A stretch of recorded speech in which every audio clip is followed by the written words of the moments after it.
Moving on to our next speaker, I'd like to introduce Dr. Dannielle Post, the University of South Australia. Dr. Post is working with the Alliance for Research in Exercise, Nutrition and Activity, ARENA. Research concentration in the School of Health Sciences at the University of South Australia. Dannielle's research interests involve investigating the physical and psychological well-being of carers and veterans. Who cares for the carers? Please welcome Dr. Dannielle Post. I'd like to start by acknowledging my colleagues on my research team, Associate Professor Gaynor Parfitt, Dr. Amy Baker, Dr. Jocelyn Kerno from UniSA, and also Mr. Joop van Agtaren from the SAMRI Wellbeing and Resilience Centre. I'm really proud to be standing here today and representing the carers who are involved in our study. What I will say, like Nicola said earlier, these are very recent findings. We don't know exactly how many carers of veterans there are in Australia. However, they are among the 2.65 million carers in Australia who in 2015 provided over $60 billion worth of care in the community. Carers are typically a spouse, partner or child, but they can also be a sibling or a friend. Some carers receive payment from the DVA and others do not. One of our carers worked out that her fortnightly payment equates to about 24 cents an hour. We've seen today from the different speakers that having a veteran as a partner is related to development of PTSD or other mental health conditions. And we've also seen that children of veterans also are at risk of increasing psychological issues. Previous Australian research has identified the need for supportive partners with PTSD, and also that there is greater PTSD health literacy required. A review of family-focused interventions found that the majority of work that has occurred has done so in the Northern Hemisphere, and there's a focus on the outcomes for the veteran. This year, the Productivity Commission Australia identified that more research was required to understand the impact of service on the mental health of veterans' families. I come from a background of working with carers in dementia, and we understand that carers generally put their own needs behind the needs of other people. We know the psychological impacts of caring for a veteran living with PTSD or other mental health conditions, and we also know that physical activity can be used to help manage and support psychological health. So when we're trying to understand the impact of caring, we wanted to look at it from both perspectives, to understand how a caring role impacts on the physical and the psychological well-being of carers of veterans. So we undertook a mixed method approach to the study, which involved participants attending a session in our lab at UniSA in the city. Participants provided written informed consent, and we collected demographic data around their age and the length of time that they'd been a carer, and also their relationship to the person that they were caring for. We collected data on a number of psychological scales, including information to assess resilience, psychological distress, and satisfaction with life. Participants also completed a 6-minute walk test in a controlled environment, and we also asked them to wear a Gini active accelerometer for a period of 7 days so we could track their habitual physical activity and their sleep behaviours. In addition to this, we sought a subset of carers to participate in semi-structured interviews as a means of developing context around their physical and their psychological well-being. 34 carers consented to participate in the study, and of these, 4 weren't able to complete in the data collection process. The majority of the carers involved identified as female, and their ages ranged between 34 and 75 years. The length of time that they'd been caring in the caring role was between 2 years and for more than 50 years. Approximately 60% of the participants involved cared for Vietnam veterans, and the remainder cared for veterans in the more recent conflicts in Iraq and Afghanistan.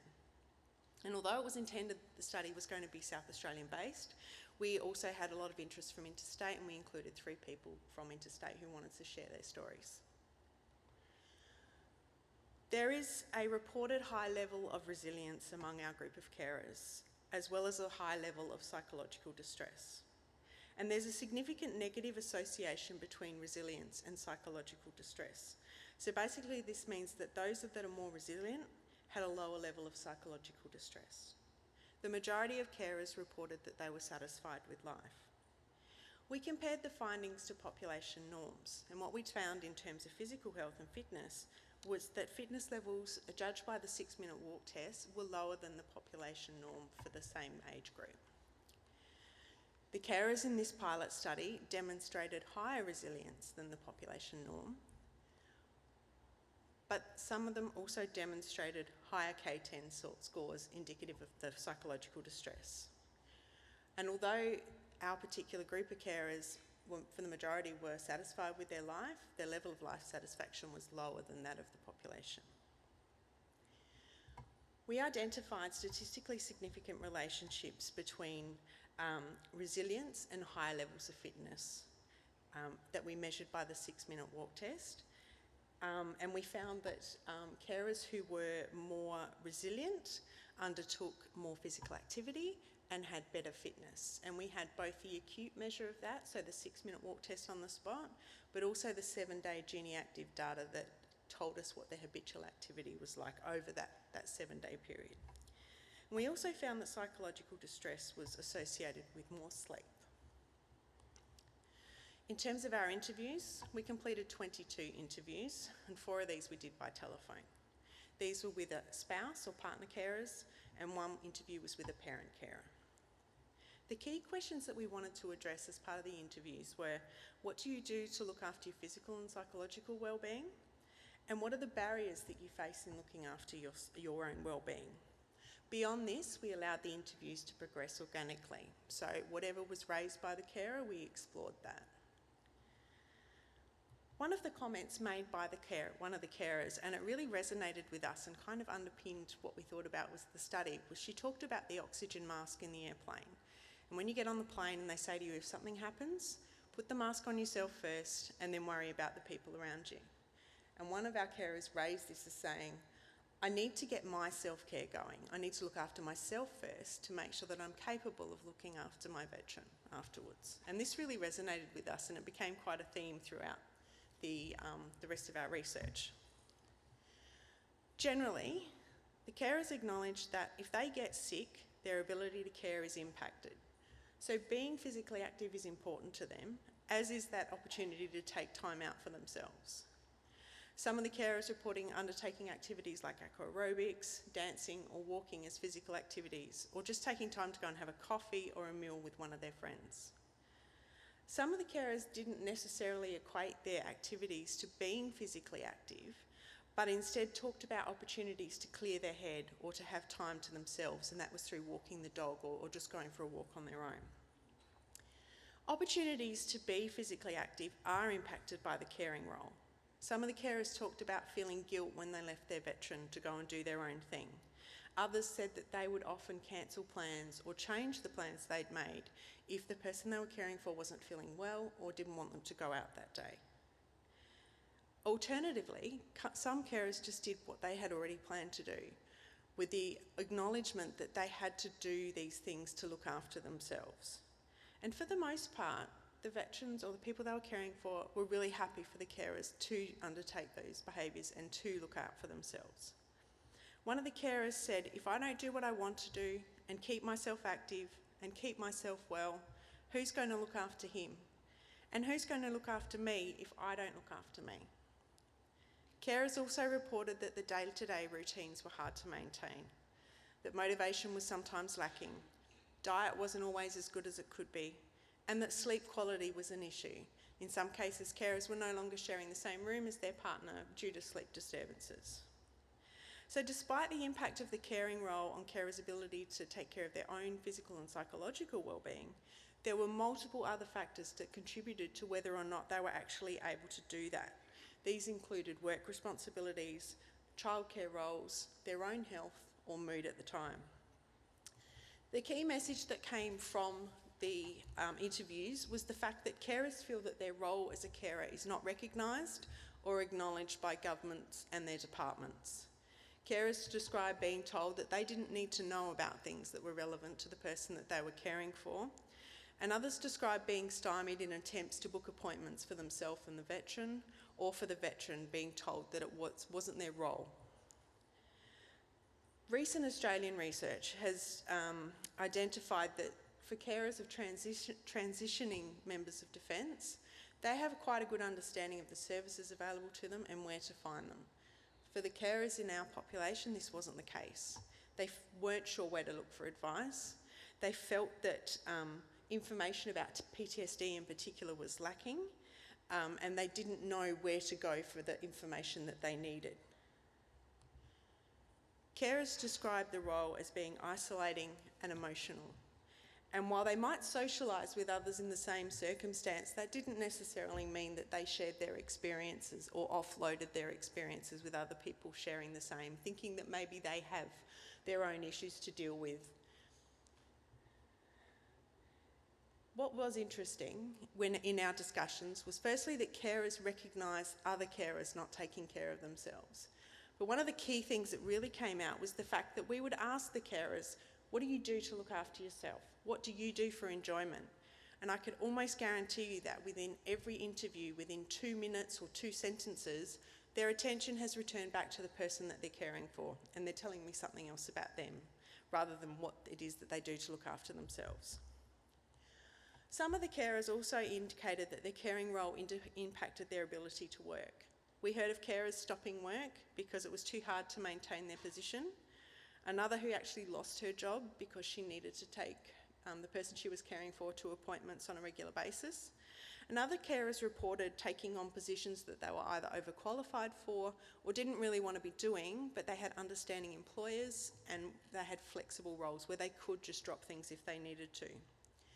For carers that had moved to different states, they reported difficulties in having that support, lacking family support and lacking opportunities to have childcare. And carers also talked about protecting their children and other family members from the situations at home. One of the carers stated, "I tried to keep it from them, keep everything sweet and lovely, that it was perfect, the perfect household, appearances were everything, and I tried to protect the kids."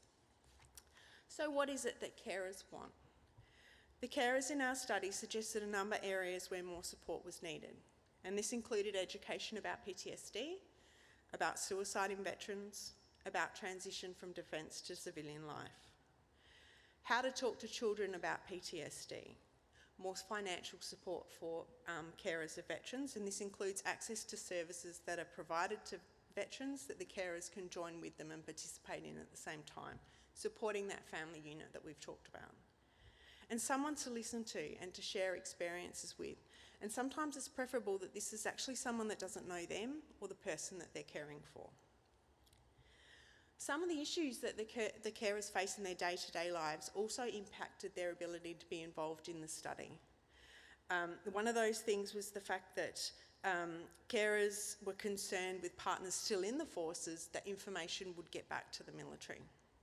And they were worried that that would somehow impact their partner's position. Other carers were concerned about being judged for their lifestyle behaviours or for not taking care of themselves. Loyalty was often raised as a concern. Carers talked about feeling disloyal if they were saying anything negative about the person they're caring for, or if it was looking like they were blaming the veteran for the issues in their lives. And of course there were concerns about dredging up issues that perhaps they didn't want to talk about or admit to themselves. So where do we go from here? From a research perspective, we're obviously interested in the relationship between resilience and physical activity.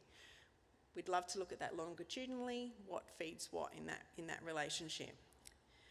More information about what are the services that carers need, what are the supports that they need to help them look after their own physical and psychological well-being. From an advocacy perspective, we really want to work with the carers to raise awareness of their role and what it is that they do in their day-to-day life, and to hopefully get them some more recognition. One of the things we've heard is they're being asked questions all the time, but they're not seeing any change. More support services, as I've covered. Employment options for carers. So Churchill Fellow Amanda McHugh has done some work that looks at providing employment for spouses that takes into consideration the military involvement, and of course that again links to that service of that family unit. So we were able to identify in the study what contributes to the physical and the psychological well-being of the carers. We were really quite amazed by the altruistic nature of the people that were involved, particularly the Vietnam veterans, carers of the Vietnam veterans, who one of them in particular talked about in reference to the government and its agencies saying They've seen what happens and the veterans are coming back, and they said they're not going to make the same mistakes again. But history keeps repeating itself, and it's just really sad, you know. And another carer stated, I really, really want to get my story out there so that maybe someone else doesn't have to go through this. And there was an expletive on the end of that, but I'm not saying it. So ultimately, if we can support the physical and the psychological well-being of carers, and if we link back to that oxygen mask analogy, if we can put the oxygen mask on the carers first, support their well-being, their physical and their psychological well-being, then the outcomes are no doubt going to be better for the carer and for the veteran themselves. So thank you to our team. Thank you to the Road Home for funding the research, but thank you especially to the carers who shared their experiences with us. We're incredibly grateful for that. Thank you.